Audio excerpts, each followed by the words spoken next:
ठीक है, चलो भगवत गीता के सबसे दिलचस्प चैप्टर्स में से एक में गोता लगाते हैं। चैप्टर 11 विश्वरूप दर्शन योग। इमेजिन करो कुरुक्षेत्र का युद्ध का मैदान। अर्जुन वो महान योद्धा डाउट में है। उसे समझ नहीं आ रहा कि उसे अपने ही रिश्तेदारों, दोस्तों और गुरुओं के खिलाफ लड़ना चाहिए या नहीं। तो वो कृष्णा की तरफ मुड़ता है जो उसके सारथी और गाइड हैं आंसर्स के लिए। इस मोमेंट तक कृष्णा ड्यूटी, सोल और यूनिवर्स के बारे में बता रहे थे, लेकिन अर्जुन को और जानना था। वो कृष्णा से कहते हैं कि वो अपना असली कॉस्मिक रूप दिखाएं, विश्वरूप। ये एक गेम चेंजर था, सिर्फ स्टोरी में ही नहीं बल्कि इंडिया की पूरी स्पिरिचुअल हिस्ट्री में। तो क्या होता है, कृष्णा अर्जुन को दिव्य दृष्टि देते हैं। एक पल में अर्जुन कृष्णा का यूनिवर्सल फॉर्म देखता है, अनगिनत चेहरे, बेशुमार हाथ, 1000 सूरज से भी ज्यादा चमकते हुए। हर जीव, हर भगवान, पूरा ब्रह्मांड, सब कुछ कृष्णा के अंदर है। ये ओवरवेलमिंग है, ये डरावना है, ये अमेजिंग है। अर्जुन अपनी आंखों के सामने क्रिएशन और डिस्ट्रक्शन का साइकिल देखता है। अब ये चैप्टर इतना इंपॉर्टेंट क्यों है, चलो इसे समझते हैं। पहला, ये रियलाइजेशन के बारे में है। पहली बार अर्जुन और उसके जरिए हम सब भगवान को सिर्फ एक दोस्त या गाइड के रूप में नहीं बल्कि अनंत, सब कुछ समाहित करने वाली रियलिटी के रूप में देखते हैं। ये एक ऐसा एक्सपीरियंस है जो हमें अपनी लिमिटेड सोच से बाहर निकालने के लिए है। दूसरा, ये सरेंडर का एक लेसन है। जब अर्जुन विश्वरूप देखता है तो वो डर और भक्ति दोनों से भर जाता है। वो झुक जाता है, ये समझते हुए कि उसकी पर्सनल चिंताएं बड़ी पिक्चर में बहुत छोटी हैं। ये हायर ऑर्डर पर भरोसा करने के लिए कहता है, तब भी जब लाइफ में सब कुछ अजीब लगे। हिस्टोरिकली इस मोमेंट ने अनगिनत फिलोसफर्स, पोएट्स और आर्टिस्ट्स को इंस्पायर किया है। पुरानी मूर्तियों से लेकर मॉडर्न मूवीज तक विश्वरूप की इमेज ने इंडियन कल्चर को शेप दिया है। यहां तक कि जे रॉबर्ट ओपेनहाइमर जैसे साइंटिस्ट ने भी पहले एटॉमिक बॉम्ब टेस्ट के बाद इस चैप्टर को कोट किया था, अब मैं मृत्यु बन गया हूं, दुनिया को नष्ट करने वाला। ये है इन शब्दों का इंपैक्ट। लेकिन इसके मूल में विश्वरूप दर्शन योग पर्सपेक्टिव के बारे में है। ये हमें ह्यूमिलिटी सिखाता है। ये हमें याद दिलाता है कि हम किसी बहुत बड़ी चीज का हिस्सा हैं, एक ऐसा यूनिवर्स जो वंडर, पावर और मिस्ट्री से भरा है। तो अगली बार जब आप ओवरवेल्म्ड या खोया हुआ महसूस करें तो अर्जुन के विजन को याद करें। कभी कभी दुनिया में अपनी जगह ढूंढने के लिए सिर्फ एक पर्सपेक्टिव में बदलाव की जरूरत होती है। देखने के लिए थैंक्स। अगर आपको ये इंसाइटफुल लगा तो लाइक करें और हिस्ट्री और फिलॉसफी में ऐसी और डीप डाइव्स के लिए सब्सक्राइब करें।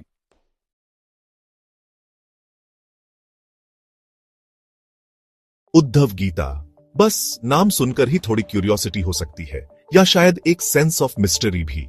मैं आपको एक जर्नी पर ले जाना चाहता हूं, एक ऐसी जर्नी जो कृष्णा के धरती पर आखिरी दिनों में शुरू होती है, जब वह अपने प्यारे दोस्त उद्धव को अपनी आखिरी सीख देते हैं।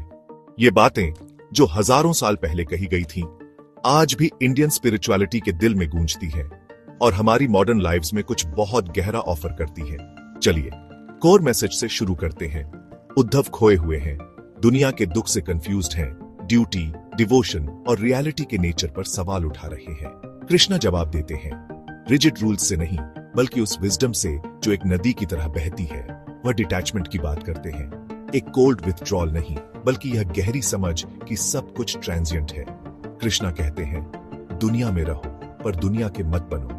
इमेजिन करो स्ट्रेस का सामना करना, हार्ट ब्रेक या वर्क पर प्रेशर, इस माइंडसेट के साथ अचानक आप भाग नहीं रहे बल्कि ऊपर उठ रहे हैं। लेकिन उद्धव गीता सिर्फ डिटैचमेंट पर नहीं रुकती, यह सरेंडर की आर्ट को एक्सप्लोर करती है।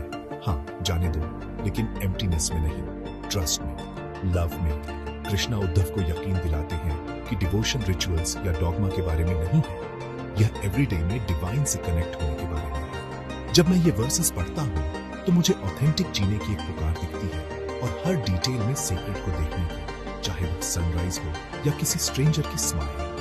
यह पावरफुल है।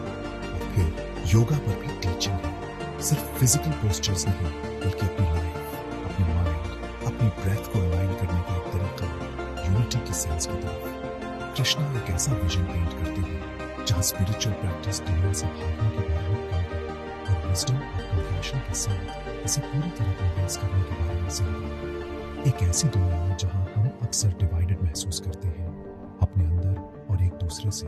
इमेजिन करो इस अप्रोच से कितनी हीलिंग आ सकती है। तो उद्धव गीता आज क्यों जरूरी है? क्योंकि यह हमें याद दिलाती है कि स्पिरिचुअलिटी एंशिएंट टेक्स्ट्स में बंद नहीं है, यह अलाइव है, इवॉल्विंग है और डीपली पर्सनल है। हर वर्स एक इन्विटेशन है सवाल पूछने का, एक्सपीरियंस करने का और ट्रांसफॉर्म होने का। यह सिखाती है कि शांति पाने के लिए आपको दुनिया को त्यागने की जरूरत नहीं है। इसके बजाय आप अपनी डेली लाइफ को एक स्पिरिचुअल जर्नी में बदल सकते हैं, उसके सभी यूपीएस एंड डाउन्स के साथ। अगर आप सीकिंग कर रहे हैं, अगर आप मीनिंग के लिए हंग्री हैं, उद्धव गीता आपसे बात करेगी। किसी पेडेस्टल पर बैठे गुरु की तरह नहीं, बल्कि एक दोस्त की तरह जो आपके बगल में चल रहा है। ऐसी विजडम फुसफुसा रहा है जो टाइमलेस है और जिसकी अर्जेंटली जरूरत है। डिवाइन का रास्ता किसी दूर के टेंपल से शुरू नहीं होता, यह वहीं से शुरू होता है जहां आप खड़े हैं। इस जर्नी पर मेरे साथ जुड़ने के लिए धन्यवाद। अगर यह मैसेज रेजोनेट करता है तो खुद वर्सेस एक्सप्लोर करने पर विचार करें। कभी कभी जो आंसर्स आप ढूंढ रहे होते हैं वे उन क्वेश्चंस में छिपे होते हैं जिन्हें पूछने की आप हिम्मत करते हैं।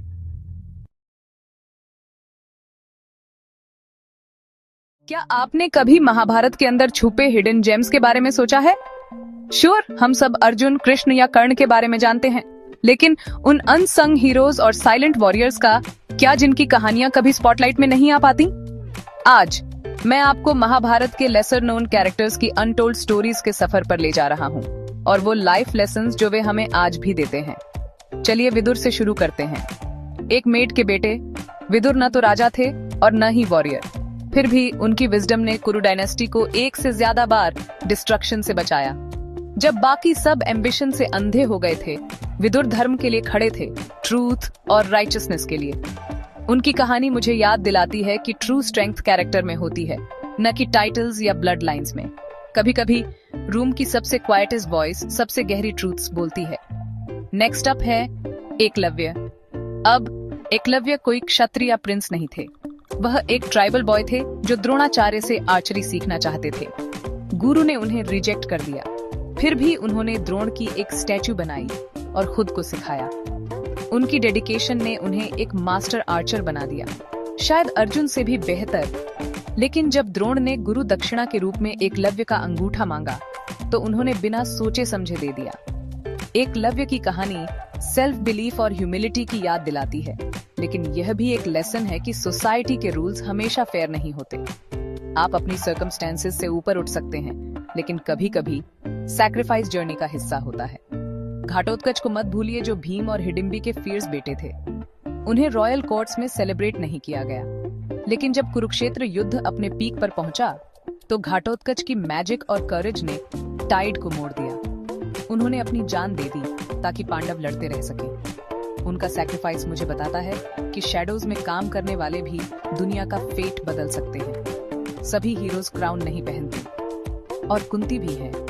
उनकी चॉइसेस ने डेस्टिनीज को शेप किया, लेकिन उन्होंने पेन, अनसर्टेनिटी और लॉस का भी सामना किया। वह मुझे सिखाती हैं कि लाइफ हमें टेस्ट करेगी, लेकिन प्रेशर में ग्रेस ही ट्रू स्ट्रेंथ को डिफाइन करती है।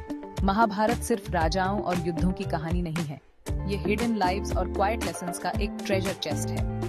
अगर हम सुनने के लिए पॉज करें, तो ये कैरेक्टर्स टाइमलेस विजडम फुसफुसाते हैं। जो सही है उसके लिए खड़े रहें, लगातार सीखें, निस्वार्थ भाव से दें और डिग्निटी के साथ खुद को कैरी करें, भले ही आप कहीं से भी आए हों। तो अगली बार जब आप महाभारत के बारे में सोचें, तो ऑब्वियस से आगे देखें, क्योंकि कभी कभी सबसे ब्राइटेस्ट लेसन्स सबसे हम्बलेस्ट हीरोज से आते हैं। मेरे साथ जुड़ने के लिए धन्यवाद। मुझे उम्मीद है कि ये कहानियां आपकी अपनी जर्नी को इंस्पायर